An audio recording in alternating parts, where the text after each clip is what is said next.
मुंडवा जमीन घोटाळा प्रकरणी उपमुख्यमंत्री अजित पवारांचा 24 तासात राजीनामा घ्यावा, अंजली दमानिया यांची मागणी।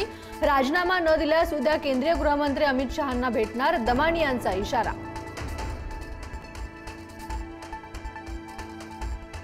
अमेडिया कंपनीने डेटा सेंटरसाठी एलओआय मागितला होता।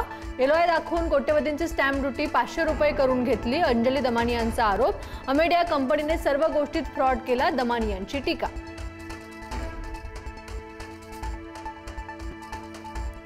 श्रीरामपूरमध्ये काँग्रेस जिल्हाध्यक्ष सचिन गुजर यांचं अपहरण, आरोपींकडून गुजर यांना मारहाण, तर काँग्रेस प्रदेशाध्यक्ष हर्षवर्धन सपकाळांकडून घटनेचा निषेध।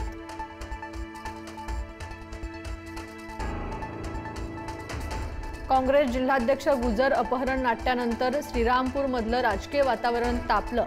प्रचारादरम्यान सचिन गुजर यांनी छत्रपती शिवरायांचा एकेरी उल्लेख केल्याचा आरोप।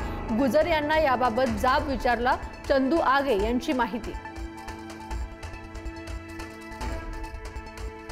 केंद्रीय मंत्री डॉक्टर जितेंद्र सिंह यांच्या आयआयटी बॉम्बेच्या वक्तव्यावर राज ठाकरेंचा संताप। पोटात साचलेली मळमळ पुन्हा ओकायला सुरुवात, मुंबई महाराष्ट्रापासून वेगळं करण्याचा डाव, राज ठाकरेंचा हल्लाबोल।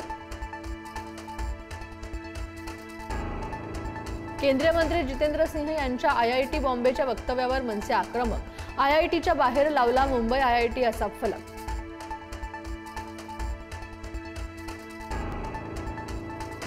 स्थानिक स्वराज्य संस्था निवडणुकांवरील टांगती तलवार कायम, जिथे आरक्षण मर्यादेचं उल्लंघन तिथे निवडणुका स्थगित होणार, सुप्रीम कोर्टाचा स्पष्ट संकेत।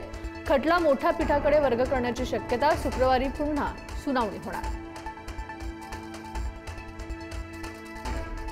मुंबई शहरात 4,33,000 दुबार मतदार, एकाच व्यक्तीचे नाव 103 वेळा आढळले। सर्वाधिक दुबार मतदार आदित्य ठाकरेंच्या वरळी विभागात असल्याची माहिती। वरळी विधानसभेत 6,800हून अधिक दुबार मतदार।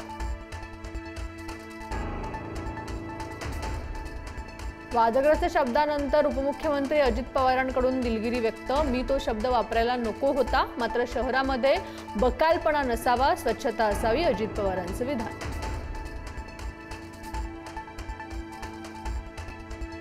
पालघरच्या डहाणूमध्ये मुख्यमंत्री फडणवीसांची सभा। नगरपरिषद निवडणुकीच्या उमेदवारांसाठी मुख्यमंत्री प्रचाराच्या मैदानात। डहाणूमध्ये शिंदेंची शिवसेना आणि भाजपा आमने सामने।